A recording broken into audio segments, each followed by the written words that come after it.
Well, let's start off from Parliament, where Speaker Alban Bagwin has given the green light now to Trade and Industry Minister Katie Hammond to lay before the House on Thursday the controversial LI seeking to restrict the importation of some 22 selected items. The minority actually imposed, and as we know it, had raised concerns about this LI, indicating that it might become a breeding ground for cronyism and corruption. We'll take you live to Parliament shortly. But first, though, let's listen to Katie Hammond speak exclusively to Joy News throughout the whole of yesterday, justifying this very LI. We are not banning. No, restricting. We're restricting, yes. But we're restricting to the extent that we don't create famine in the country. How do you propose to do that? Well, exactly. So you see the committee that has been put together, Agri-Ministry, Ministry, how many of them? You got a copy of this? Ministry, you have the Ministry of Agri, you have the Finance Ministry, you have the GRA, you have the food and whatever, what called FDA. Yes, they are all there. Go to the page. They are all including the associations like so AGI. All of them. And so there is this committee that meets and monitors food production in the country. So it's not a simple question of just sitting down one afternoon and determine that you can get a certificate or permit or not. No, the ministry is responsible, particularly Agri. There has been quite a lot of liaison between our ministry and Agri-Ministry before we came out with this. We thought through. If in the end, the committee through the Agri-Ministry tells us that there's a deficit, the deficit between production and consumption in the country is this much, so this much has to be imported, it will be allowed through. It's as simple as that. So what you're saying is you would allow imports, yes, so far as it doesn't create shortage locally? Absolutely. And of course, so far as also doesn't flood the system. So, to the extent that there won't be starvation in the country, we would ensure that the right quantity is allowed into the country. What we would not do, and repeatedly I'm making this point, is to simply get up and arbitrarily suggest that, well, we restricted the import of this, we have restricted. You might well say that the word restriction is a misnomer, and you might be right in saying that, because it doesn't seem to me that right from the word go, we're going to restrict to the extent that you may be tempted to equate restriction to banning, but that won't be entirely accurate. We will be restricting, not in the context of banning, but restricting in the context of keeping an eye on it and making sure that at the same time the production at home is beginning to match our consumption. At a point when there is equilibrium somewhere, then the system will be looking at whether there's a need to continue with the importation.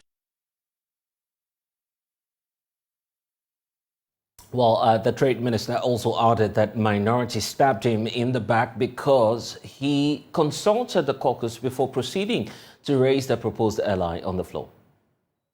Your point is? My point is this: it was on the strength of this that I proceeded to lay the document the day after. But we've heard the minority leader say that they oppose. That's what I call duplicity. This is the committee that I was compelled, contrary to the demands of the regulations, demands of the Constitution and the standing orders, to go before, to explain myself. And this is their report to the minority leadership. And then they come back to tell me that, well, they don't know about it and what about... This was on the 22nd of November. This is the 22nd. On Friday, yes, was there another meeting where further proposals were made? So following this, wasn't any other with the committee. The committee following this was done. Expert, they done their work. So the leadership of the minority side, kind of in a whispering conversation, said that, well, I can't tell you everything. We are colleagues, you know, so a lot of things that you get upset when in the end of the day you think they're stabbing you in the back, and then you get. Have you been stabbed in the back? Well, I think so. How? I think. Well, I mean, you can understand from what I've just been speaking. So the minority have stabbed you in the back? Yes, particularly based on what I've just read to you. I mean, I wasn't going to go anywhere before any pre-laid committee, because I've made a point. It's not mandated by any constitution. Subsequent to this, on Friday morning, it was there was another meeting. But there wasn't a meeting with a committee. Okay. It was a meeting among the leadership. My leader, Mr. Bonsu, took it up on himself to have a discussion with the minority leadership and a few of them. They called me behind the lobbies, the division, the division when we go through this. And what is it that we can do? What is it? Make proposition. What is it? I am bound to lay this thing. We take you now to Parliament. Kweku Asante is monitoring the developments ever since this whole controversy started. And Kweku, of course, the question as to the Speaker, was he really clear what the constitutional provisions were? And why is he now allowing the LI to be laid on the floor? Tell us more. Blessed, the Speaker's argument is that the Constitution allows ministers to lay instruments in Parliament. What the Constitution says that if Parliament does not like the LI, they can by 2/3 majority annul that CI. And so once the CI or LI or any instrument clearly goes by the dictates of the Constitution and does not infringe on the parent law, then Parliament cannot do anything in terms of restricting its laying. And so as we speak, what the Speaker has directed is that there should be another meeting between KT Hammond and the Subsidiary Legislation Committee to incorporate all the amendments that have been made to cross the T's and dot the I's and make sure that it's in conformity with the Parent Act and also with the Constitution of Ghana. Once that is done, there is nothing that stops the minister from laying that on the floor. That has been the argument of the Speaker. And so he in fact said that should be laid tomorrow. It was the majority leader who got up and said because of a few issues, they believe they want to do it on Thursday. And the Speaker said, okay, if you want to do it on Thursday, then so be it. And so the Speaker's argument goes with what KT Hammond has always been making. And if you look at the Constitution, as Minister of State, he is clothed with the constitutional powers to put forth this legislative instrument, this proposed regulation, to regulate the imputation of the restricted goods that he has put in this LI, and nothing can stop him. Once it is laid on Thursday, in 21 sitting days, it will become law. If you look at from now to when Parliament is expected to go on break on the 22nd of December, that would not be enough days for the 21 sitting days. And so we would expect that Parliament would have to now sit maybe 1 or 2 or 3 Saturdays or even Sundays to be able to get the 21 sitting days for this LI to mature into law before Parliament goes on break in December. I see. And now KT Hammond has been asked to also meet the Subsidiary Legislation Committee. What will happen there, knowing that, of course, this LI was almost being laid on the floor? So this meeting with the Subsidiary Legislation Committee is to go through the records, the proposed amendments that have been made by the majority leader himself, as well as leadership on the minority side, make sure that it finds expression in the legislative instrument which will be laid on the floor on Thursday. I see. And in terms of the minority leader had an interview with the deputy minority leader, the deputy minority leader, Emmanuel Amakufibua, who is promising that their side don't want to have anything to do with this LI, and they are going to oppose it every step of the way. The only challenge is they do not have the numbers. When it comes down to a vote, 2/3 majority to vote to approve this, the minority, that is just about half of all MPs. They will need at least half of the majority MPs to join them to make up 2/3 Parliament to annul this LI, and they are not likely to get it. So far, we haven't heard from the majority MPs individually as whether they support this or not. This has become such a battle between the minority as a bloc and KT Hammond, as well as the leadership of the majority. But it's not clear if the minority will get any votes if it comes down to it from the majority to annul this LI. So once we get this LI laid on Thursday and Parliament is able to get 21 sitting days, the expectation is that this will mature into law and it will come into effect. Despite the opposition of Wuta and several key stakeholders who say this is complete bad law, which must not be made to stand. I see. The Kweku Asante there. We know that there have also been some amendments as, of course, the Trade Minister, KT Hammond, says you could seek redress in court if the minister, for instance, under this LI, turns down your request to import a product. I want us to listen to that aspects of the conversation, just to bring into sharp focus, the context about corruption and what the minority has been saying about cronyism. The minister has been responding. I didn't quite understand that at this level. I mean, when the LI, the law, this decision, regulation were made on the back of a substantive act that has been through Parliament. The minister could do A, B, C, D. The minister has prepared a document in which he has made reference or made provisions for a redress in the High Court. Parliament doesn't sit in adjudicative capacity. But you agree to that? Well, ultimately, because we were all over the place, but I made the point, I insisted that it didn't make sense. But you agree to Well, I agreed to that. But where is it in the document? You see, the government lawyer, senior most government lawyer, is the Attorney General. And so, I can show you again, if you give me 1 second, is there in the writing? Have you seen that it's in the manuscript? Is it? No, that is, there's something that has, no. Can't see your eyes. And at this moment, we're looking for the Attorney General. Yeah, no, it's not Attorney General. I was looking at the writing, the insertion on this document. There is the insertion on this document. No, that's not it. But to the point, what are you looking for there? So one of these, so insertion in the manuscript, the actual phraseology, what was wanted. What was then demanded between two the leadership, my side and then the other side. So the two leadership agreed, which is what you said. That ultimately there must be recourse to Parliament. Yeah, Parliament, for whatever reason they thought. Which you agreed. I agreed. You see, I keep saying that I agreed, but I also knew it didn't make sense. I knew it wasn't going to fly with the Attorney General. You answered the question. So what happened after your agreement? So I took it because they said the Attorney General should look at it. And what I wasn't going to just put anything the Attorney General hadn't seen. I took it to the Attorney General with a lawyer from this office, and the Attorney General's office was no way, Jose, it doesn't work like that. I was vindicated. So it's not going to find expression in the document. So the final one that I've given you, that's what I've just read. Yes, what you read. It ends with the courts. It ends with the courts.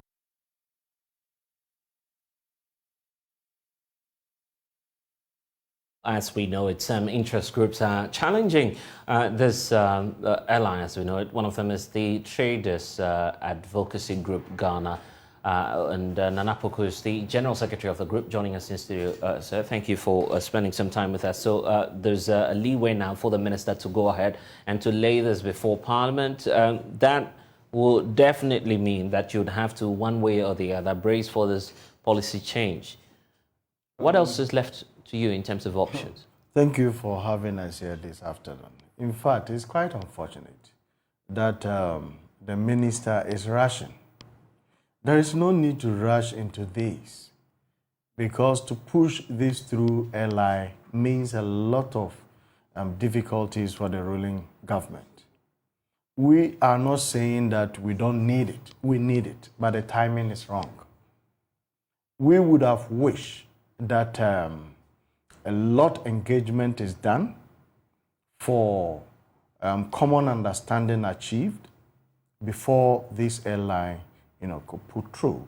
But for it's as if there is a hidden agenda the minister is pushing. But we are urging him to slow down, else it is going to push them off power. As for that one, we can assure them. Because he is saying, per yesterday's interview that your colleague conducted, that all proper, arrangement is put in place for the LI to be put, to push through.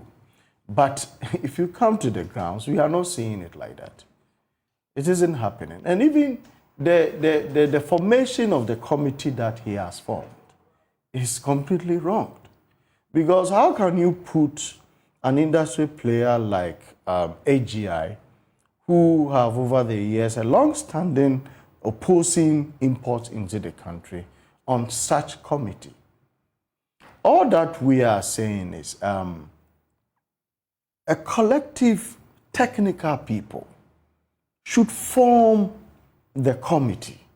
People who can easily give the minister... You're doubting the competence of the AGI now? Is that what you're doing? No. They are game players. All right? They are also into production and so forth and so on. This is for imports. So you don't need them there.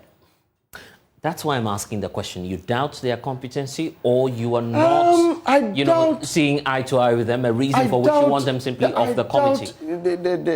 They can be impartial. The government explains that, the reason for which they're running this policy is to empower local producers. How then do you take out AGI in the equation? We agree. So how do you take AGI out of the equation? This is for import, not manufacturing.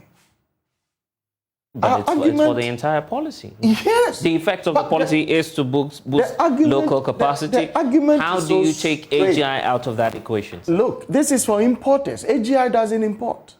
Yeah, but the bill, the end result of the bill... You agree that they don't import. The end result of the bill, as government is explaining now, is to boost local production. That is where they are going. How do you boost production without AGI?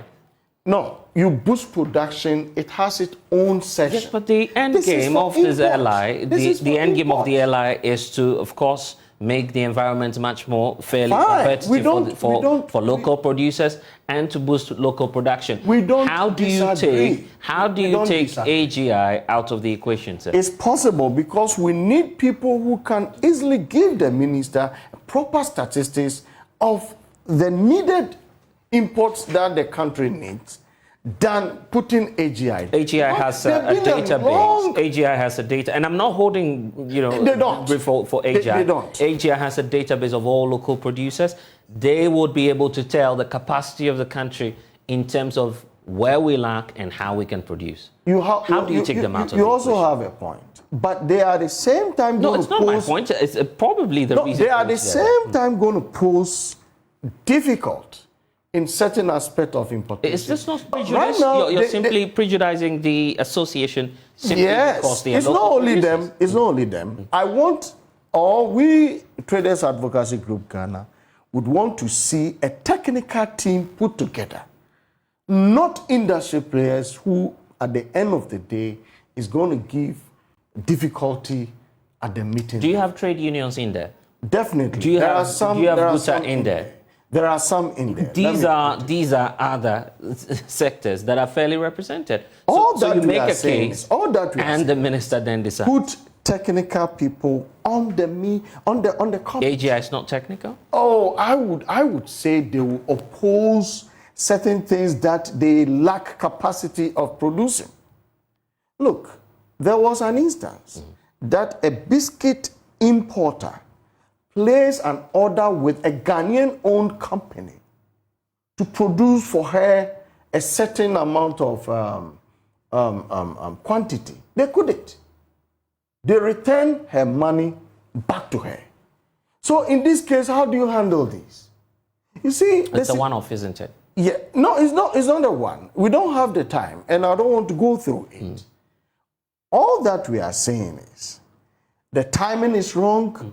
It needs more time so that we can actually do away with all the, the things that will not make the whole thing. Let's look at alternatives because that's not been part of the debate ever since it came up. Yeah, because we haven't started yet. It's good we're having the conversation now. now. As I'm coming from Ministry of Trade. I get that. We have actually placed a petition before the minister to take a look into the committee. That's fine, and I'm grateful you're raising that petition. Yeah. What's the alternative? And if it is contained in the petition you've submitted to the minister, just share that with us. Aside having this airline to check all of the problems that the minister has listed, how can we achieve these same things? Look, with the same effect without this airline? It depends on the preparation that the government has actually laid. All right? You are putting restrictions on certain items. Do you have it in abundance? That is number one. If you don't have it, you know the chaos that you're going to create. Let's talk about the alternatives. The alternative is for us to produce as many as we can so that we can export. So if you produce, then you check imports. We don't, yes, we agree. We don't actually against the moment, no. What we are against is the formation of the committee and the timing. Okay, now the Speaker is giving a clear timeline. Thursday it will be late. If it goes ahead, it's passed. No, What we've else will sent happen? petition. Yes, you've just told me about the petition. The Speaker as well. Yes, but the petition now will be redundant, knowing that the Speaker has ruled, is giving leeway to the Minister to table before the House. On Thursday. Yes. What's likely to happen if that passes? Look, we have nothing to lose. We are importers, we are traders. We have nothing to lose. Those that lose something that will go against is those who are holding on to power. And if tomorrow you don't have that power, blackmailing government. No, it's a political we decision. will not. Government says we will not. It's a political suicide. If they don't know, if they so wish, go ahead. Okay, so what you mean to say? We don't have any issues. You all vote en bloc against the government if they go ahead with the policy. That's your. You see, we live in a country whereby politicians think Ghanaians are still living like yesterday. Ghanaians are well abreast with the situation on the ground now more than ever. So anything they are doing today will have the ripple effect tomorrow. So if they are not looking at their shoulders, they should start looking. I see. Yes. Did you engage the Trade Minister? And what's been the feedback? In fact, he himself did not engage anybody. He was just, yesterday you saw it, But he read a message, put out evidence of engagement with his colleagues in Parliament. It's a complete You're not a member of Parliament, are you? No, it's a complete lie. You're not a member of Parliament. The man should be up and I know his kind. Yeah, but we can't. I mean, just to be fair to him, you bulldoze his way. Yeah, but just to be fair, because he's very, very intelligent. We're not there in Parliament. He's put out his evidence. The minority has not disputed that. You know what? You should pray that this LI go through because those who are against the LI, we are many. Including the MPs? timing. Including MPs? I'm telling you, the timing is very wrong. We are not completely rejecting the LI. It's a very good thing for the country. But please, it's like the what do you call it? The mobile phone, it has a name. The ones that when you send money, the mobile phone something that came to being, Look at how it has ended. Yeah, the e-levy you're The referring. e-levy. This is going to happen to this. And this one is catastrophic. For the government. Yeah, why are you worried about the government? That should be their business. They're the ones in power. They You take see, the decision. I am. Are you a member of the NPP? No. Are you worried? I am worried because they are doing wrong things at the same time at the wrong times. That is what this government seeks to achieve. You see, if there is a new government, I'm happy. You understand? Maybe that new government could remove this and make sure proper structures are placed before Ghanaians, before. So what's your membership like? Give us a sense. And what are your members going to do now if that's the market in which you would now have to operate? What will happen to the consumer? Traders Advocacy Group Ghana is scattered around all the 16 regions in Ghana. We are the first group of traders that have been able to put all traders on a database. I see. If you go to our website, everything is there. If I'm looking for the seller who sells, let's say, cloth, at a click of a button, I know where that seller is. I know that importer. So definitely we are a mouthpiece for traders who are importing. And if you ask Asaki Awingobet, the Importers and Exporters Association of Ghana, he will tell you, we are the most well-arranged organization in the country. And if you are about to do something of this sort and you don't consult, and you just go ahead and do it, at the end of the day, it doesn't bring the effect that you are looking for. So that will be the whole situation. But let's see on Thursday how it plays. But we are anticipating a very serious trouble in a bid of getting this thing through. Okay, let's look at your next line of action. To what extent do you intensify this? Oh, for us, we can't do much because you can't fight government on the day. You understand? Right. But we also have our way of getting our traders, aligned with certain things that at the end of the day to be detrimental to those who are going to buy our items that we bring from outside. Yes. Okay, we'll have to end it here, but of course we'll wait to see what the outcome will be. Any final message to government? Perhaps the minority has been calling on the president to intervene. All that we are saying is that take your time, don't rush into it. Take the e-levy situation as a case study, and make sure that at the end of the day, everyone is on board and we understand the concept that you are bringing. Till today, we are confused. Okay, Nana Poku, thank you for spending some time with us. And Trade Advocacy Group says they will continue to mount pressure on government to withdraw the airline. But we look at some other stories trending this afternoon as the country, Ghana and other West African nations are also drenched in hard drugs, including cannabis, opioids, and also cocaine, as well as tramadol and alcohol. That's according to regional grouping ECOWAS. More than half of all those using those drugs are found to be the youth, mostly students. And now 22% of those who consume the drugs are unemployed. That's more for you. And of course, what you see on the screens now is the number of drug users across the continent, and also the projections that we have, looking at, for instance, North America, Latin America, Europe, Africa, Asia, Oceania as well there. And you see the trend of where we are placed in terms of the illicit use of drugs as well. And of course, Programs Officer at the division. First, of course, we'll be giving you a breakdown as you see it here. West Africa accounting for more than half, 56% of drug users. And there's also more being revealed in this very document, report that has been released. The Director General of the Narcotics Control Commission, Kenneth Edu Amanfo, is also calling for a concerted approach from ECOWAS member states to tackle the problem. It is incumbent upon us all to utilize this knowledge to enhance our preventive measures, strengthen law enforcement, and implement targeted interventions to address the root causes of drug-related issues. Ghana appreciates and understands the enormous national security challenges posed by illicit drug trafficking on its nationals and that of member states. Ghana will therefore continue to work closely with other member states in protecting our borders, citizens, and more importantly, our youth, who are our human capital.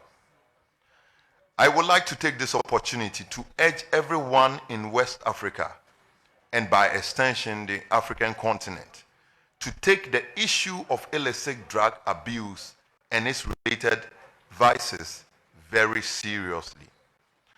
As partners in addressing the global drug addiction problem, this occasion will also serve to encourage member states to routinely report on their country's drug situation as required by the ECOWAS Regional Drug Action Plan.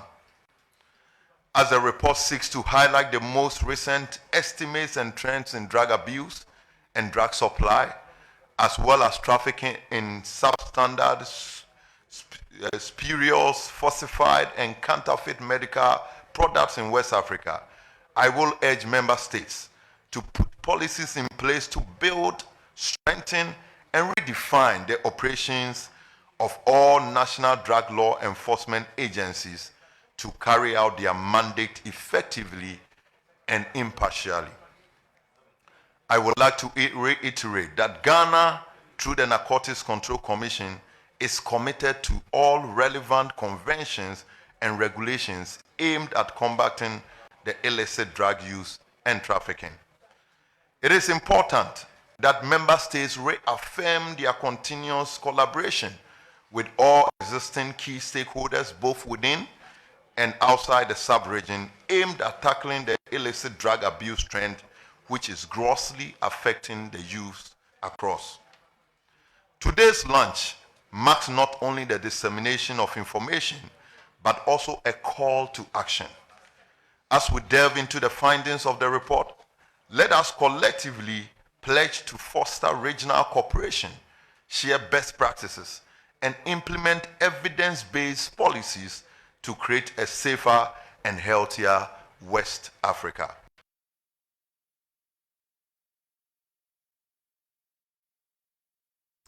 And now the Ministry of Foreign Affairs and Regional Integration is making a case for an upward adjustment of price for passport applications. The ministry argues that the cost of travel documents has been heavily subsidized. Hence, the inability of government and the passport office to invest in other areas of service delivery. Currently, a citizen pays an average of some $8 for an ordinary passport, as compared to the second least paying country in the West Africa sub-region, which is Liberia, paying an average cost of $40. Deputy Foreign Affairs Minister Amprichum Sapon says engagement will soon begin in Parliament to push for price adjustments, and has also been touching on some of the reforms targeted at improving service delivery.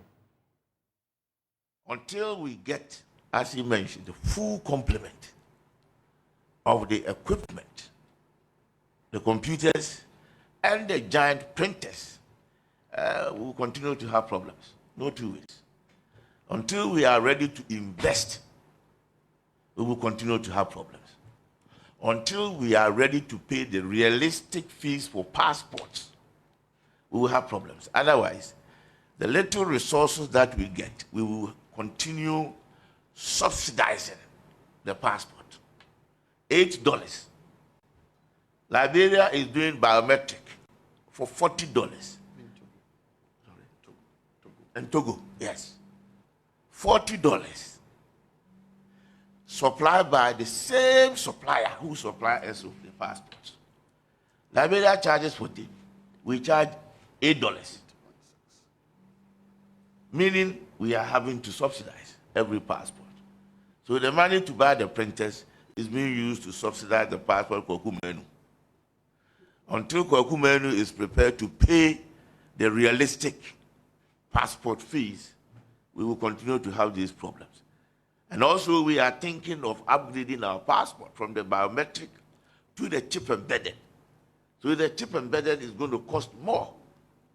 And if we continue sitting at the $8, we will continue to have the problems that we are having at the passport office. No magic can be done by the officers over there. So we have to brace ourselves. Reduction in overcrowding at the RICH headquarters. In order to reduce overcrowding at the head office, access to the public has been drastically limited.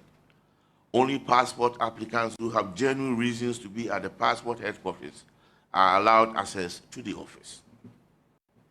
Installation of automated access controls.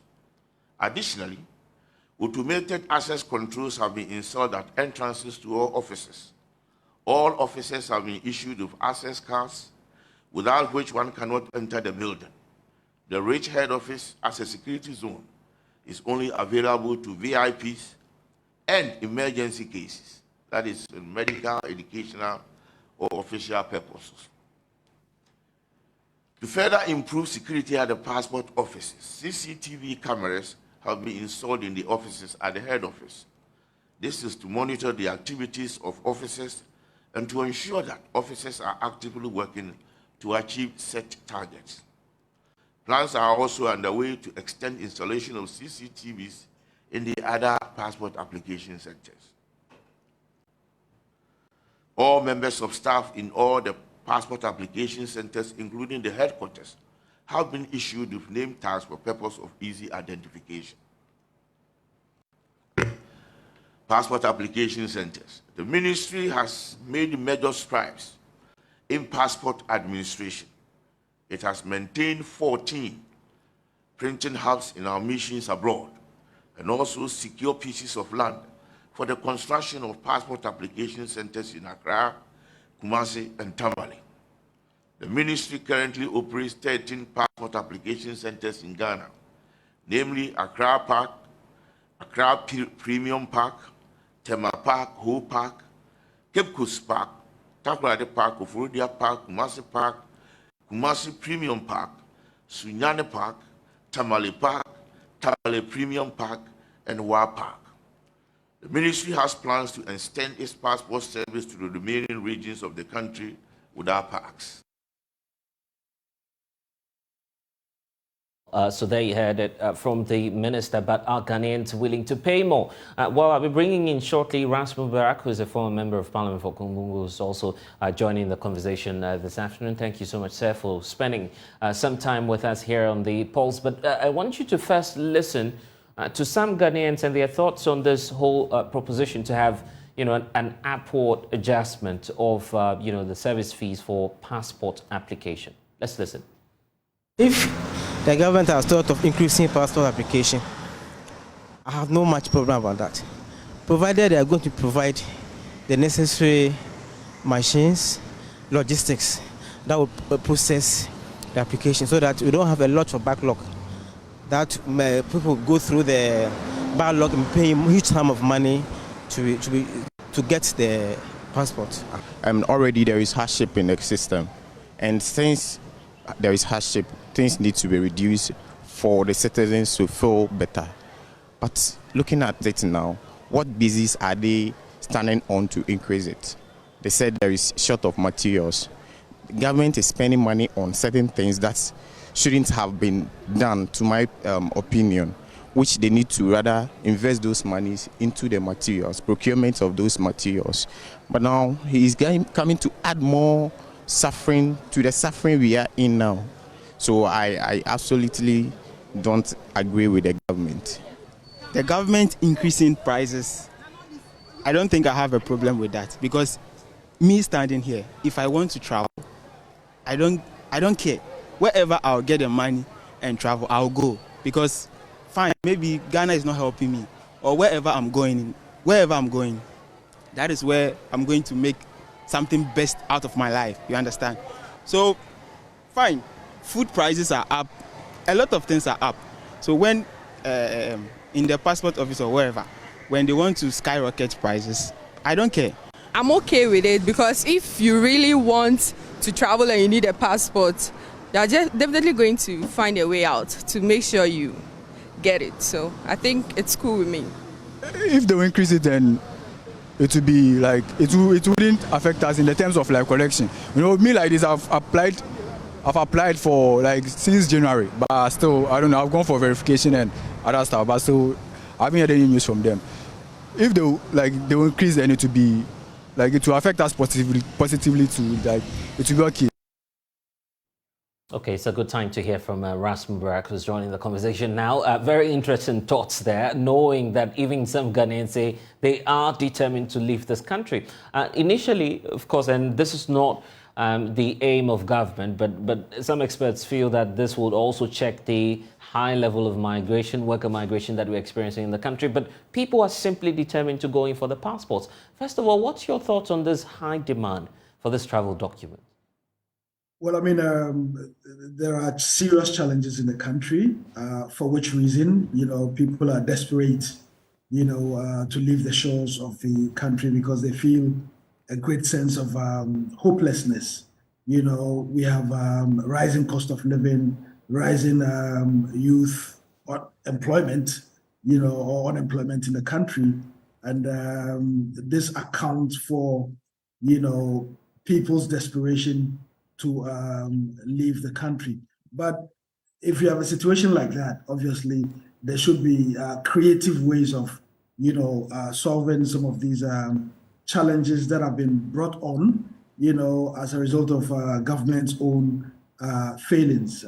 First of all, being a citizen of a country should come with some set of benefits. I mean, I heard the deputy minister argue that Liberia pays more. And indeed, I've looked at the numbers for not just West Africa, but for East Africa. If you look at Kenya, for instance, they are paying about $40 for passport, whereas we are paying about $10 for a passport.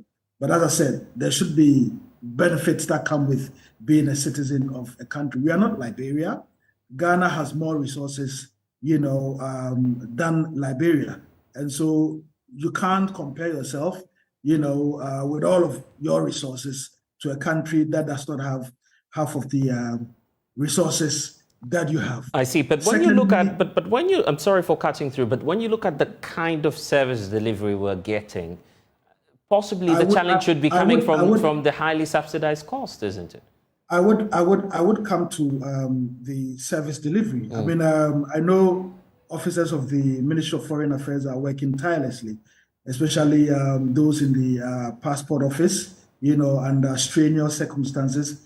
I know for a fact that the Ministry of Foreign Affairs is one of the underfunded, ministries, if you look at the budgets and the sort of things that they do compared with other ministries around the world, but at a time when, the country is bankrupt, we need to be very, very creative.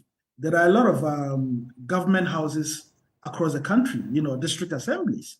I don't see why the Ministry of Foreign Affairs should be seeking resources to build newer passport centers when, they could leverage on available facilities, in places like the regional administrations, the district offices. And the view would be to reducing the pressure and stress on Accra. This is not rocket science. If you go to some of the most advanced countries, you can be in your county, or in your borough and apply for a passport, and you don't have to go to a regional center to get a passport.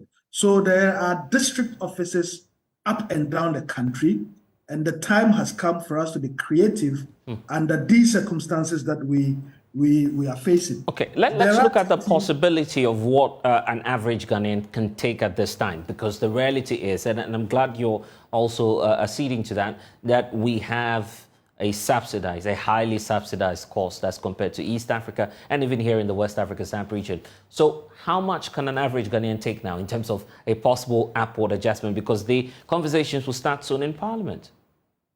Well, I mean, look, we are approaching Christmas, and soon after Christmas, kids will be back in school.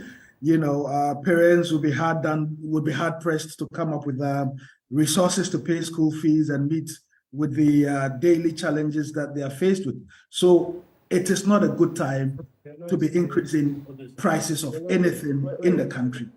That is the first point, especially judging by the fact that embassies are also increasing their visa fees, judging by the fact that data is becoming more and more expensive. To apply for a Ghanaian passport, you would have to initiate your application online. Data is expensive. So all of this adds up to the pressure on the ordinary Ghanaian, and I think it would be a bit insensitive, to increase prices of passports at this particular moment. Just go ahead. Yes. One more point. Yeah.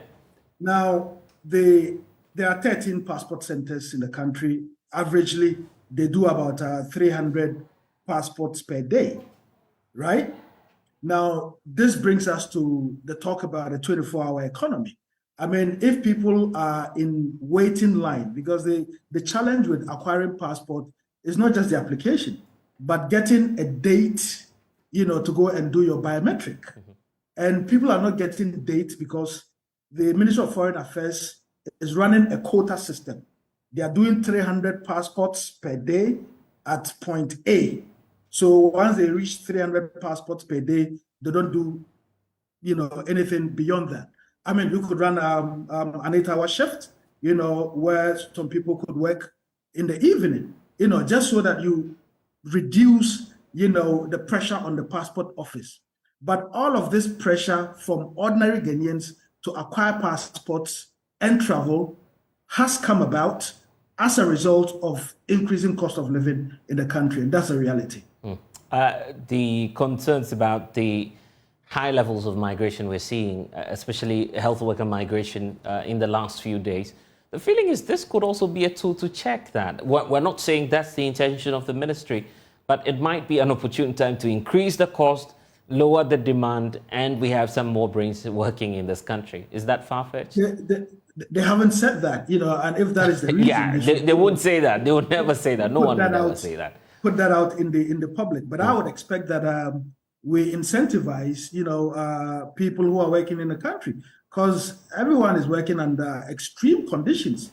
except for people in certain categories. I'll give you a typical example about Malawi. The Malawian president has banned himself, his cabinet, government ministers, district assembly, chief executive officers from traveling out of the country for the next 3 months. You know how much savings in millions of dollars that would, accrue to government? A lot of savings. So if we don't have resources, to acquire more material, to print booklets for applicants, we need to look at some of the extravagance, that we have become so accustomed to as a country, and I am strongly of the view that they are not being creative enough, because I don't see why there should be regional offices, government offices, district offices, and yet government would be looking for newer funds to build newer passport offices, which would come at greater cost to the ordinary Ghanaian. Yeah, and I want us to wrap up on the point about middlemen, Goro boys as they are referred to. They never seem to go away. Ingenuity or not, innovation or not, these guys are still in the system. Is it time to mainstream them, or perhaps just try and frame another activity around what they do and streamline it? We have gone biometric. We've gone digital. Since I think 2014 or so. Yet still, these Goro boys or middlemen are not going away. They are not going away because of the challenges that ordinary applicants are facing. It will surprise you to know that when one tries to apply for a passport, sometimes they don't get a date until about 3 months ahead. Okay, so the Ministry of Foreign Affairs would have to look at creative ways of reducing the waiting time. The big elephant in the room is the waiting time, where people put in an application and they get a date for their biometric 3 months, 4 months ahead. These are people who may have, pressing needs to travel, either for study, either for business or some other, important reasons. And waiting for 3 months, obviously, would be something difficult for a lot of them to stomach. So people would look at creative, quicker ways of having access to their passports as and when they require it. And that is why I did mention earlier that we've got to be creative. Creativity means decentralizing, getting it down at the district level, look at some of the edifices up and down the country. Take my district, for instance, Kumbungu.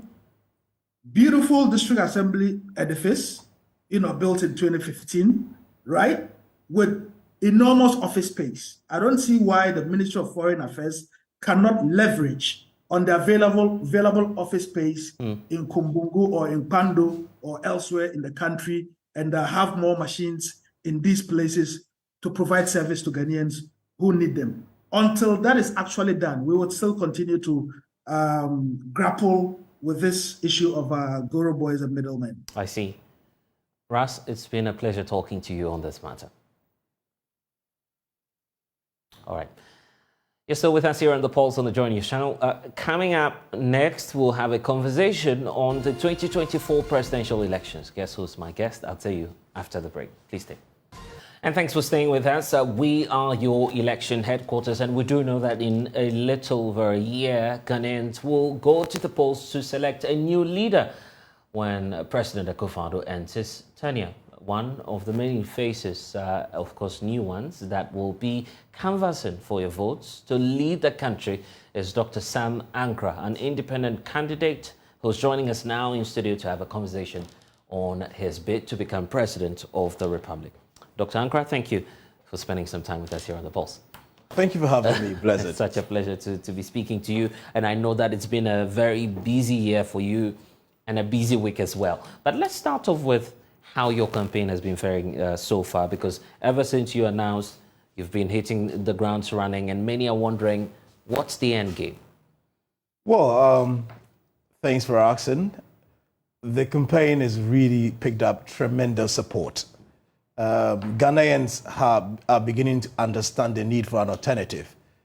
Prior to me jumping on the board to be an independent candidate, as you could see, it wasn't a fashionable thing.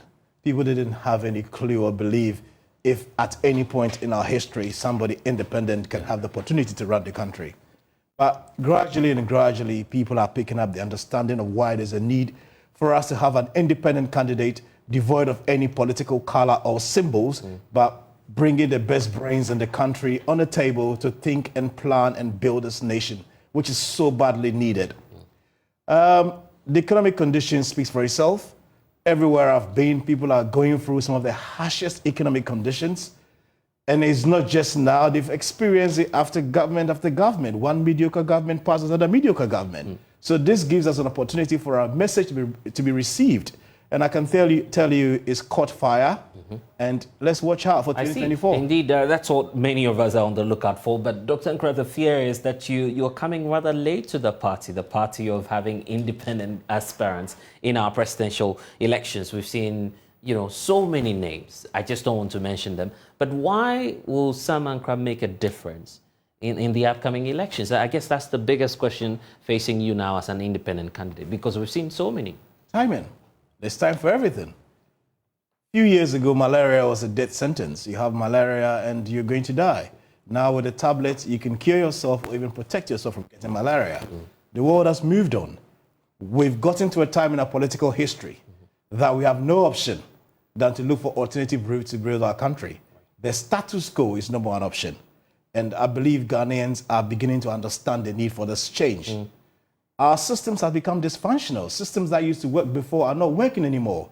We can't keep using analog to solve digital problems. We need to start looking at things from a different perspective and see how best we can bring our brains on the table, build our nation, because the NPP, NDC status quo over the years had not changed anything. I get that, and that's why I'm asking the question as to why you should be the one changing that status quo now, when we've seen several names, a number of individuals come up. They all come up. We need a new phase. We need new ideas, and yes, Ghanaians do not appreciate them.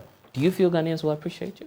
Absolutely. First of all, I have what it takes, and again, as I said earlier, now is the time. This is needed so badly in our political history.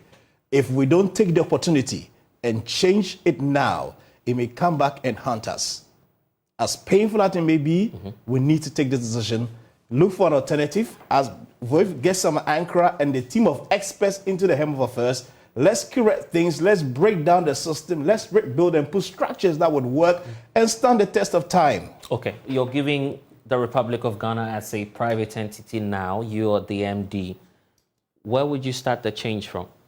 We need radical reforms. This is no more 2% growth, 3% growth. We need radical reforms with a number of young people coming unemployed, both from the universities and those that are not in education. It's frightening. This is not the time to be sitting down and looking at, oh, let's change this policy. There's no. But where will you start Number from? one. Sam Ankra has a vision for Ghana. Where will Number you start one, Sam Ankra administration, we would not export any raw material. The worst case scenario, semi-processed. We need to create jobs. We need to create value. I made I think I spoke to you about what happened in Norway after the Second World War. A country of fishermen and farmers. They had nothing. It was a poor country until they found oil. Right. Similar to what Ghana has. Now, Norway is not just exporting the product, they're exporting the technology. Everywhere in the world where you go to the oil fields, the experts on these fields are Norwegian. Because it started from a leader that was transformative and see beyond. They told the Americans and the British and all the experts that, hey, we are not going to allow you to take the resources and give us royalties or free carried interest as what others are doing. We want you to train and develop our people. Let's take care of our resources. Let us 100% wholly own it, and then we will pay you from the proceeds. And that decision has radically changed our country. Saudi Arabia has done the same. Ghana has been mining gold before colonial days. If a Ghanaian geologist signs on a competence report and he put it on a stock exchange in London anywhere, they will throw it away in the bin. We have not trained any experts. We have not benefited from anywhere. Even where the gold is mined, look at the state of these places.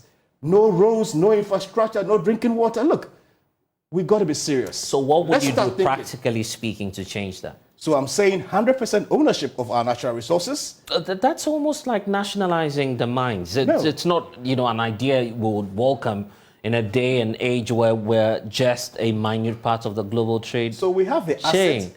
It's going to be difficult for us as a country to do. We have the asset and we have the operating company. With the operating company, everybody else can buy into the big corporations, can buy into the operating company. But the asset is wholly 100% owned by Ghanaians. The operating company, but the they get a contrast. I'm sorry, Dr. Ankret, the data would not back you now. Our mines heavily controlled by foreign companies. Do you intend to expropriate all of this? Well, I mean, those that had gone had gone. We can't go back and change the law. So then but it will be a obviously there are challenge, new isn't it? opportunities coming. We just found lithium, and again we've just thrown it away. 13% free carried interest, 10% royalties, the same old colonial. Yeah, so it's all gone now. How do we deal with the? There are a lot more. I mean, if you look at the Ghanaian mob, luckily we're blessed. So we need to look at the remaining resources, cover it like as much with our precious life, and protect it for our Ghanaians for now and also for the generations coming after us. Right. So 100% ownership for natural resources. No raw materials get out of the ports of this country. I mean, can you imagine?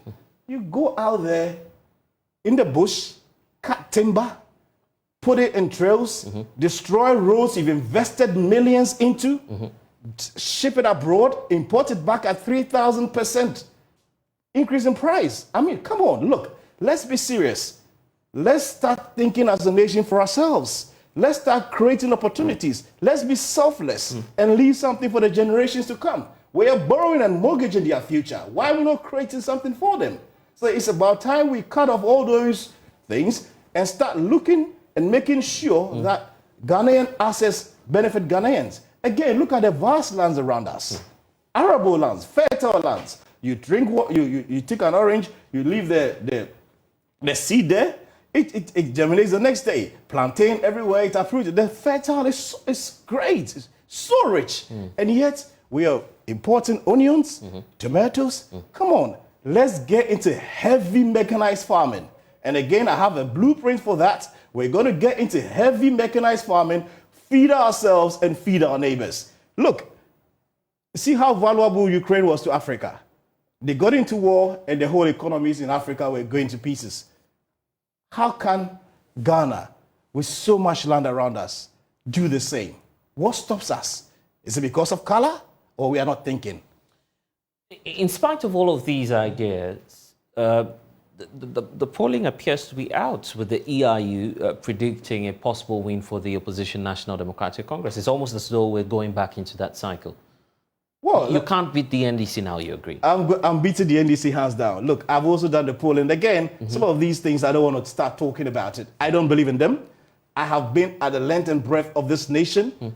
9 out of 10 Ghanaians you speak to would not touch MPP or NDC with a poll if the right things are being done, which we're following. So maybe our strategy hasn't gone down the ground yet. Let me get that clearly. You doubt the EIU report and prediction that the opposition NDC might win. This is a scientific poll, 3 or 4 times running, correctly predicting what might happen in terms of our, if you do the political transition. The poll obviously is based on today's happening. Right. They haven't seen the outdooring of Sam Ankar's policy, the impact of the campaign that we're going to do, because we're going to match them boot for boot, leg for leg, arm for arm. We're going to go to the length and breadth of this country, logistics-wise. So we haven't done that. How many parts of the country have you been in terms of region? So far, I've done a lot of work in the north, the upper west, upper east, and north. I've done most part of the OT region, Volta region. And I've reserved Ashanti and Greater Accra from the 1st of January's launch. That's the 13th of January when we outdoor our campaign. Okay. Those are the places we're going to spend a lot more time. I see. You want to eat deep into the governing NPP's base in the Ashanti region. We'll talk about the strategy. But all of these regions you've gone to, you're telling me that, first of all, if we ask all of the people you've met, none of them will be speaking about the NDC or the NPP. Are they speaking about you? Well, absolutely. They said we're looking for a credible alternative. It looks like you're offering that to us. Look, by what measure, really? Well, let me come in there. An old lady said something very, very sad and very touching as well to me when I was in the Damango area. She said, "Young man, I appreciate you taking the effort to come to this part of the world to campaign to us. But we haven't seen what policies have done for us over the years. You see that water there? The wildlife comes and drink from it. the horses drink from it, the elephants, and the same water we're drinking. And since time immemorial, having government after government, this hasn't changed. Are you saying you can change this for us? As sad as the story was, these are the happenings around our nation. The last 30 years or 60 years of independence had not changed the lifestyle of Ghanaians. How long are we going to sit back and watch and keep doing the same old thing? Einstein says it so smartly years ago, generations ago. He's only an insane person that keeps doing the same old stuff and expecting a change. Unfortunately, we keep doing that, voting for, in the same patterns as we've done since the Fourth Democratic Dispensation. If we're to give a percentage in terms of projections that you're making for yourself, what's the target that you're seeking to upset this year's elections with? To be honest with you, the report that we have, and again, I've got to be very blunt and transparent about it, we're looking to get about 35% for the first round. And then maybe when we go on the second round, getting all the smaller parties to join us, we can cross the line of 51%. But again, a lot can change depending on what efforts and work that we put into. And we're being very aggressive, and we're taking this serious, and we are going to the wire. Okay, the space you find yourself in now, you are an independent candidate, almost as though you're pushing for a new force or a third force. We are the third. That conversation has come up. We are the alternative. Is Ghana ripe for a new force, if we should put it that way? Absolutely. It's the same as asking me, is Ghana ripe for having the right people to lead the country? We've gone on the same route where people are appointed on political merit, not on meritocracy or the skill that they bring on the table, and it's failed us.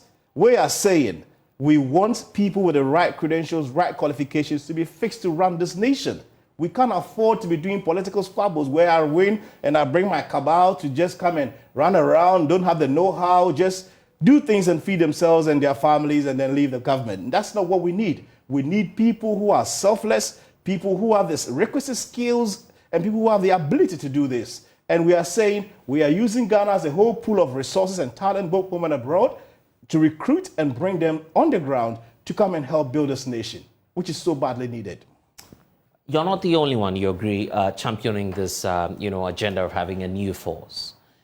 You issued a statement a couple of days ago pointing out your own reservations about a separate campaign also championing this cause of a new force. And we've seen the billboards all over town.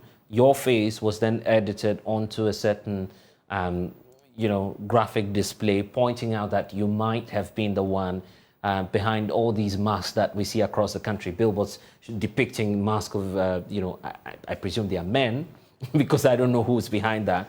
And then you pointed out that, look, I am for a new force, except to say that I'm not working with this group of people. Why not join forces with these people? Our arms are widely open to anybody that wants to support, because at the end of the day, we're fighting the same fight. We want to end the neo-colonialist rule NDC MPP. So any group, wherever they are in Ghana, so far as they're Ghanaians and they buy into that vision, our arms and are wholly open for these guys. Right.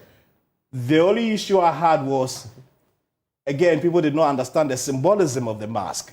I wasn't trying to bring down somebody's campaign. No. All I'm saying is, at this point in our country, where Ghanaians are going through some of the harshest conditions as a result of masked promises, there's no masked promises going forward.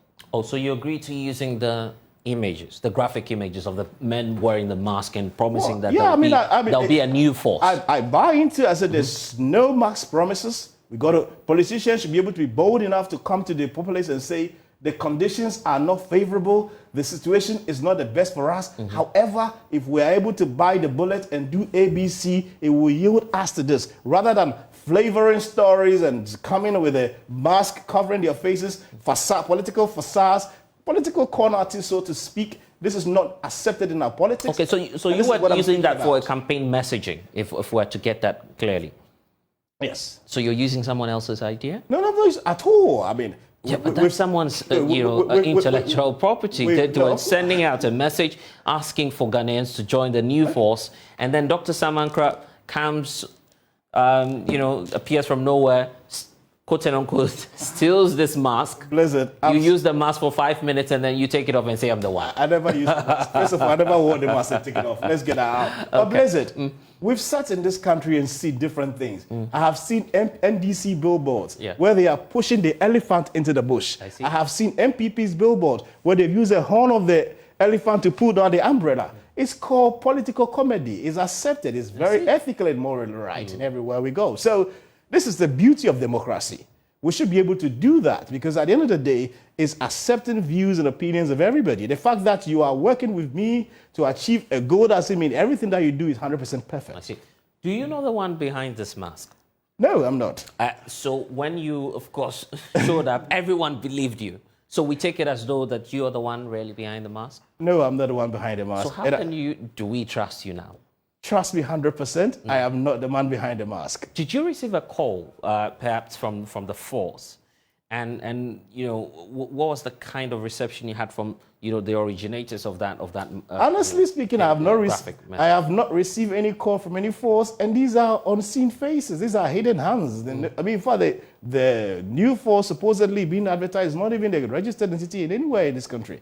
So clearly, it's unseen hands. You've checked that already? I mean, I do that all this. Yes. Oh, I see. So the new force is not registered. Well, as far as I'm concerned, yeah, we haven't seen anywhere. So the graphic imagery we see, you do not have any idea who might be behind it. Absolutely not. And again, the mask is an African mask. It belongs to the Benin community in Nigeria. That's a mask. Really? And again, it's AI generated. It's on a stockpile on the internet. Everybody can go there and access it.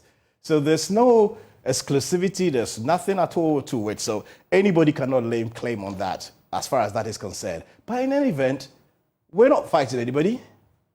We want to end the status quo. We're telling Ghanaians that the status quo is no more an option. Well, NDC, MPP can't take this country to prosperity because of our style of politics. That this new force is not happy with what you're doing. They've issued a statement. I believe you've read the statement calling you out and, you know, portraying you in a light that some would say is unprecedented. A president should not be going in for another person's manifesto. Exactly. But then again, like I said, I've explained to you what... But you've seen the statement. I've seen the statement. They've written to you also. Nobody has written to me.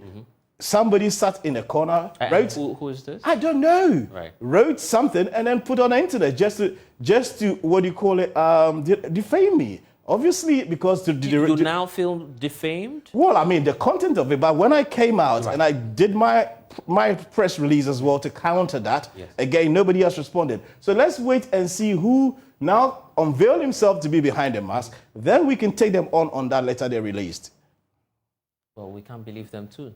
Well, you can't believe them. I don't know. But like I said, let's see who comes behind the mask. Are you interested in joining this new force? Some say you like the movement, you like the sort of suspense. No, but I mean, we're building a newest force. But if you want to join a new force, why not meet the leadership?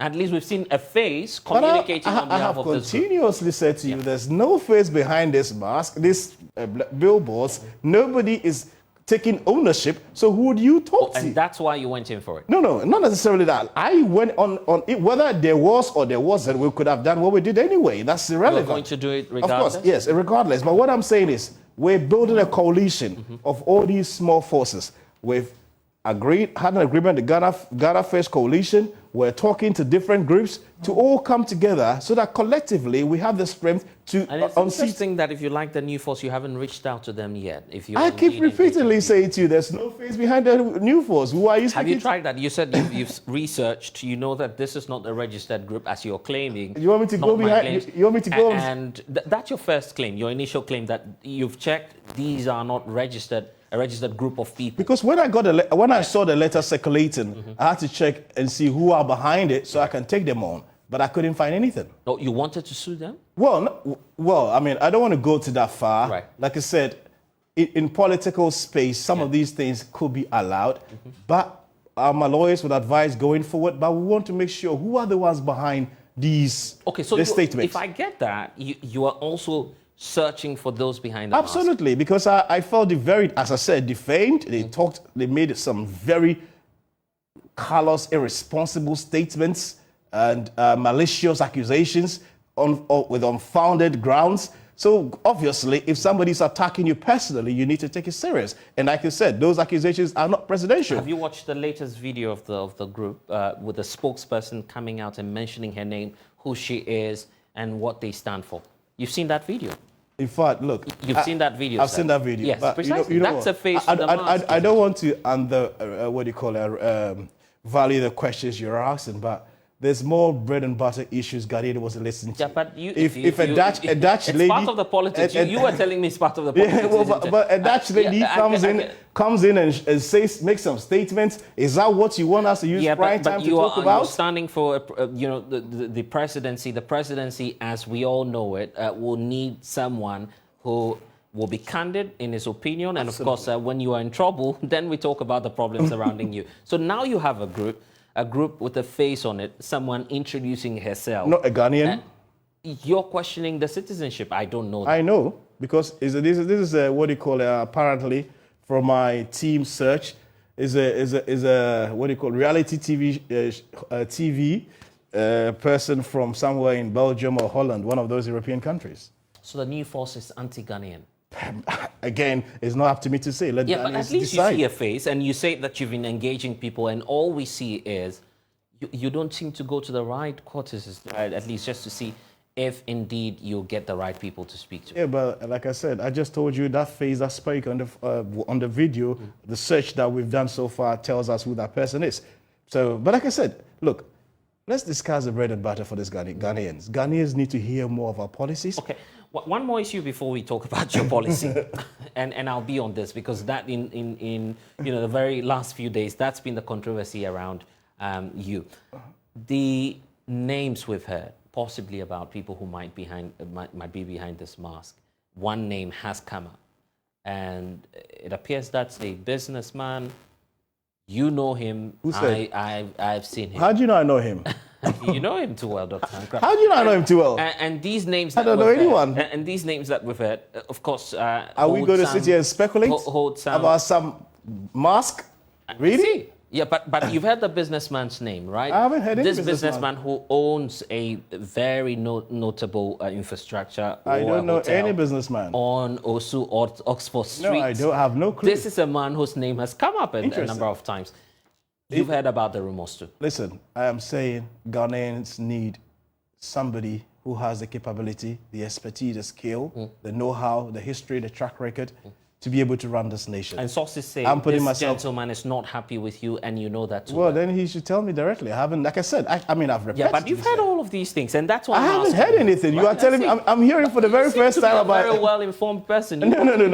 I'm hearing for the very first time that there is a gentleman somewhere who claims ownership. But you've heard that too, Doctor. But if the gentleman claims ownership, and I think that gentleman probably would know me too. So the best thing is. Yeah, but you know him too well too. Take the call and call Sam Ankra. And You're you, Sam expecting his Ankra, call? you don't hide on unseen, unseen faces and send press releases on the internet. I have shown myself. I said, it's me here. So anybody else out there thinks they are the one behind the mask, unveil yourself and talk to Sam Ankra. Dr. Ankra, before we move on, you want Cheddar to call you. Is that what you expect? Who is Cheddar? Okay, I see. You don't know him. Well, that's what you're telling us. Yeah. Okay, I see. Let's talk about your policies now, but he'll get back on that, I'm sure. Let's talk about policies now. What do you intend to do in the first few days of taking up the role as President of the Republic, if indeed you're giving the opportunity? We've seen the 24-hour economy by some political parties. Some others are promising digitization. What's going to be big on the table for you? For me, government size. Government size is too huge. We need to save money. A lot of our waste goes through the government side. Corruption is basically at the peak of where it is because of the size of government. UK, a country of 65 million, has only 300,000 people in the government payroll. Ghana, a country of over just about 31 million, has over 1 million people on payroll. We have government institutions, state enterprises that are lying idle and yet fill the people who are paid monthly. We go to the capital markets, borrow money, and come and use it to pay recurrent expenditures, including salaries. Come on. Let's be serious here. Government size needs to be halved to be able to create the kind of prosperity that we have. But in doing so, we make room for the private sector to be able to absorb it. We have to offload most of these SOEs that are sitting idle into the private sector. So it's going to be a private sector-driven economy that Samankra will be looking to promote. 24-hour economy, I'm sure you've heard about that policy plan. You've been in business for a long time. You know how these things work. Do we really need policy to drive it? Well, look, 24-hour economy on the surface, fantastic idea. Like many other policies that this country has projected or proposed. However, the implementation, how are we going to execute this? We live in a country where even in Accra, the portions and the splashes of areas, we don't even have 24-hour water. Right. It rains and our lights go off. Our distribution lines are dead. The small wind blows, the lights goes off. We don't have 24-hour power or energy. Daytime, they are robbing people on our streets. People are wearing masks to rob petrol stations on daytime. Now you're using the mask again. So what I'm trying to tell you is, we can't do this in isolation. Yeah. Again, it's just an announcement. Maybe when I see the detailed and elaborate rollout, I could buy myself into. But you feel it's an idea that I think it's a fantastic idea, but the ingredients that needs to make it happen and work is not on the grounds at the moment. Wow. And it will take you to change that? Absolutely. We're talking about the rule of law. We're talking about security. We're talking about making sure that we demonopolize the energy sector. ECG cannot play that monopoly. Right. They are not being up to task because they have exclusivity.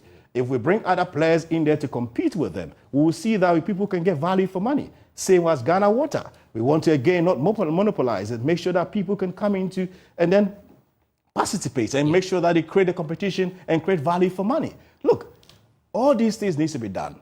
We're trying to build a private sector-driven economy for Ghanaians and a system that works.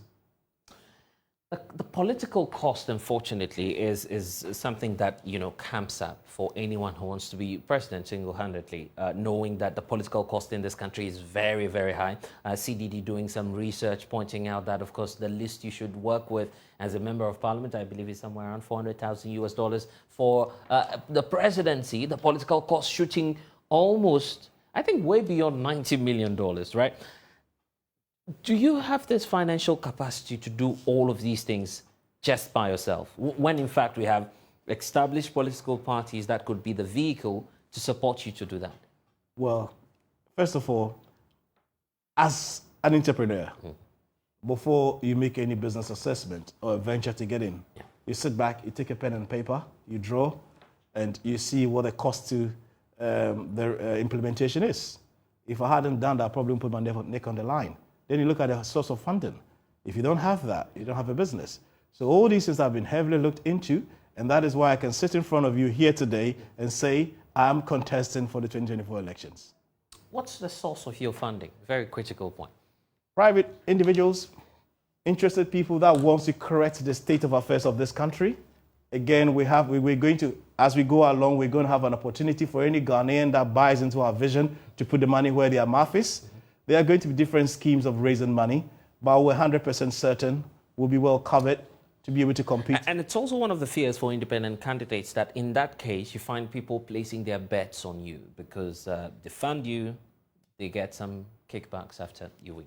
That's exactly what we're fighting against, where before even people come into power, they are encumbered.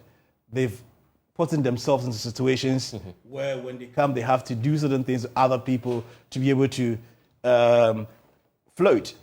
We're not doing that. We're saying we're bringing unencumbered money, free of any encumbrances, come, free hand, make decisions that would benefit and prosper Ghanaians. I see.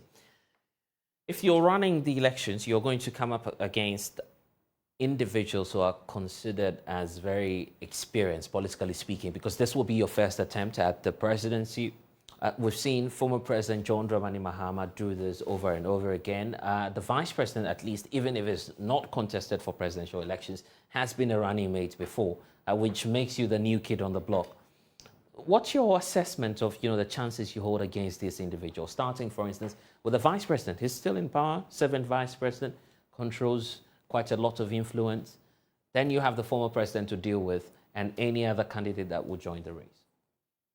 I'm driving a Ferrari, and they are driving broken cars. The vehicles they are using are all broken. They've shown you over the years. Ghanaians have seen over the period, NDC, MPP cannot change their circumstances. So that makes me far ahead of them in the race. These two individuals? Absolutely. NDC, MPP, I mean, come on.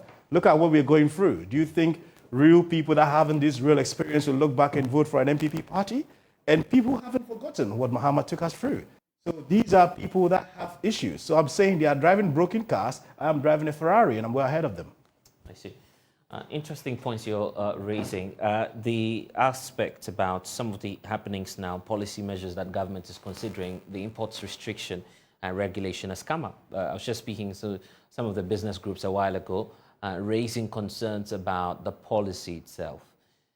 Do you feel that this is the right time to do this, or perhaps is there any alternative that you've been thinking through on this? I think, to be honest with you, it's a fantastic policy, but the timing is wrong. It has to be phased out. See, you need to have room to grade it out before eventually coming to stay. And I think at these current conditions, economic situations that we're facing, to bring such a policy and want to place it right there is a challenge. I see. One more thing on the 2024 elections, just before we wrap up, Dr. Ankrah, the candidates you have. If Dr. Sam Ankrah does not get the nod, you don't get to win the 2024 elections. Who else do you feel should be president? Dr. Sam Ankrah. I see. No one else. Dr. Sam Ankrah. You have other options? Multi-party democracy? Dr. Sam Ankrah. I see. That shows how much he believes in himself. And of course, that's Dr. Sam Ankrah speaking to us. Any final message to our viewers and those who are watching us now? Well, I'll just say I would like to ask my fellow Ghanaians to take time and understand the reason why someone like me would put himself on the altar of sacrifice. I probably had no need even to get into politics. I would have better off stayed in my private life and enjoy my life on their own. But it gets to a point where somebody has to leave for others. And I believe it's fall on us as a generation to leave for the next generation. And that is why I have put myself on the line, sacrificed myself, all the luxury and the things that I would have enjoyed to be in this frame of affairs. I would want Ghanaians to look at us seriously, understand the policies that we intend, the radical policies that we intend to bring into the country to change our country once and for all and create an empire or create something worth for everybody else and not the few. And being your election headquarters, Dr. Sam Ankrah will definitely be back here in studio. This is just a precursor to many of the conversations that we'll be having. But the battle lines, as we know it, are now drawn for the much-anticipated parliamentary primaries in the orphan constituencies of the governing New Patriotic Party. One seat to look out for is the Lejekuku area in the Greater Accra region. It's been an unpredictable seat since its inception and swing between two major political parties. Samuel Mbura of our political desk now reports. Lejekuku constituency remains a seat to look out for because it does not keep an occupant for too long. Dr. Bernard Okoboy managed to break the 8 for the MPP, but succumbed to defeat in 2020 against the NDC. He is once again considered a frontrunner in the upcoming race. But UK-based businessman Collins Ni Ashiti Olenu says he means business. He has renounced his UK citizenship to join the race, insisting that the party's 2020 defeat in the constituency was avoidable. That defeat in 2020 was not something that any sympathizer of the MPP had hoped for in Lejekuku. But unfortunately, it happened that way. But now the party has an opportunity to right the wrong. What Niashti Olenu intends to bring on board is an empowered force of grassroots that have a better sense of belonging. And I believe that is what is very, very vital to win the party the seat. Me, Niashti Olenu, having this at the back of my mind, has already brought in a great wealth of initiatives, which was in fact driven by my vision that I have that I have put together in the phrase "new face." Presidential staffer Ibrahim Ije who believes in second chances, considers himself as the catalyst for change in the NPP. I'm that agent of change, and that's what I want to do. I want to bring the opportunities that exist within government to the people of Lejikuku so they can realize their ambitions. So far, I've managed, by God's grace, alhamdulillah, we've been able to allocate 300 jobs for the youth of Lejikuku, and I believe strongly that the people of Lejikuku recognize the talent that I have in job creation and also making sure that we connect with the people. Meanwhile, former constituency second vice chairman Clifford Matekoli claims his popularity among the contestants makes him the right candidate to lead the NPP. Having worked with them for a number of years, I understand what wins elections. I mean, what will bring all the people together to forge forward to win elections for the NPP. Secondly, I'm the person that people want. I mean, they say that the voice of the people is the voice of God. Right now, when it comes to Teshi, they have taken away the super duper. Everybody, everywhere across the divide is talking about the super duper. So when it comes to popularity, I'm ahead of the people. Others have argued that if not for the primaries, we should all just go for these elections. And then including all the NDC candidates and all the independent candidates, Swadupa will still take the seats. So first, the party person, the grassroots man. Second, the popularity. The question remains, who will lead the NPP in the 2024 general election in one of Ghana's most populated constituencies? Delegates and time have all the answers. From Lejikuku constituency here in Accra, Samuel Mbura, Joy News.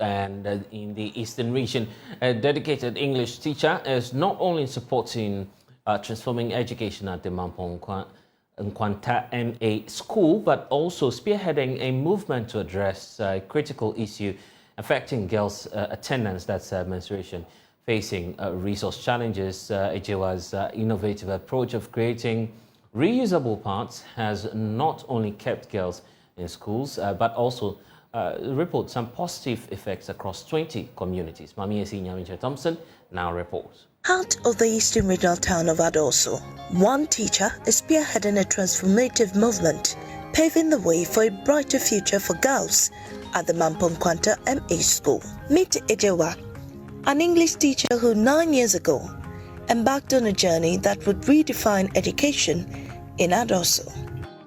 I've been in this community for 9 years. This place is my first station to teach. So when I got here, I saw a lot of challenges that the girls were going through. The Mampong Nkwanta School, a pillar of learning for over 60 years, has a population of 240 pupils, out of which 113 are girls. It is faced with structural and resource challenges, yet the commitment to nurture these students remain primary. Sanitary towel, the prices is going high. And even we, the workers, sometimes buying it, though we buy them, but we kind of, it's with some sort of pain. Why should we be charged? Why should something that is natural, which is something that is part of a woman, why should we pay such a price in maintaining ourselves as a woman?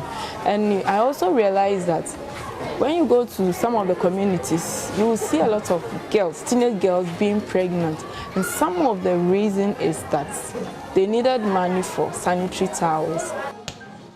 However, Headmaster Osei Isaac Nyeneku is also worried about the low attendance of some girls in the junior high school because of their menstrual cycle. Sometimes you go to the classroom, especially at junior high level, you see that most of the girls aren't in school.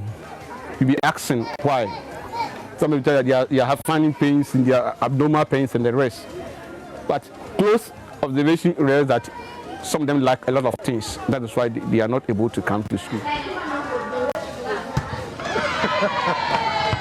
Many of the schoolgirls were getting pregnant in the bid to get sanitary pads.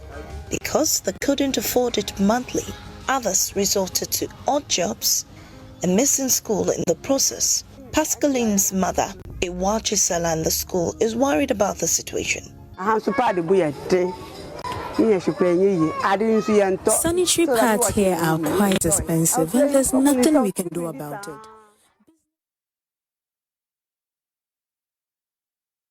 And of course, you can catch a playback of that touching story on all of our Joy News handles on social media. But it's time to tell you about this because the Joy FM listeners promo is climaxing, and of course, programs manager Adam Naite is joining us in studio with that big surprise that we have for you coming up. Adam, it's such a pleasure to have you in studio. I don't know, when you come anytime, I know there's good news. That's the most exciting part of everything. I carry joy. So bring another joy onto the show this afternoon again. Okay. So, I mean, we've just been trying to say a very big thank you to our listeners. Right. You know, there are some who have really stuck with us, very loyal. They are there. Some of them are even very silent, but we know they are always there for us. So we thought that, look, as we're going into the festive season, why not? We should do something, come together with everybody and say thank you. It's just a saying thank you to them. And so we got some partners, you know, who are supporting us. Adansi Travels, they're going to give one person a full, like an all-expense paid trip. But to I also Dubai. listen to Joy FM. But you work here. Okay, it's good to be a listener now. Okay, but it means you have to resign and become a listener. And then we have the Maha Beach Resort. They are coming on board and they're giving, I mean, quite a number of audiences weekend stays, weekend stay packages. I mean, with flights, Passion Air is helping us with that. Right. And then we also have the Mayflower Inn Hotel, also giving weekend packages, Labadi Beach Hotel, weekend packages and family packages. And now we have Coco Crunch. They're giving us some hampers to also give away. And so we have lots of giveaways for our audience. So all this for one or for many? I mean, so we got lots of letters, Right. and then we had to bring it down all the way. Now we have up to about 10 of them, and so we're going to reward all the 10. However, they are going to vie, you know, in a very fun competition. Who knows joy better than the other person? Right. And so the top person will get the Dubai, and then we do it that way. So this is happening on the 1st of December. That's Friday, Farmers Day. We'll be at Hotel Cheche, East Legon. Cheche is T-C-H-E-T-C-H-E. You can Another put it discovery on the show this afternoon. You can put it in Google Map. It will bring you there straight. So we've gone past the selection Yes, we've gone past the selection stages. Yes. You know, now we are actually like at the point where we are doing the rewards. And so that's happening on the 1st. From midday, the whole Joy team, you have to be there too. The whole Joy there. team. It's not. So I don't have an option. I need to be there. So We all that have to be when you there. give all the goodies, I'm sure I'll find something. Exactly. There. But most importantly, we want to spend time with our audience, bond with them, and be happy together. So that's what we are doing. That you need to contact Adam Naite now if you want to be in the good books, I'm sure. But of course, we'll be doing that on your behalf right here. But Adam, thank you for joining us. Thank you for having me. And of course, we'll be expecting you to also be a part of that program. And that's all we have for you in this package of the Pulse. Log on to myjoyonline.com. We have updates there for you. It's been a pleasure spending some time with you. Bye-bye.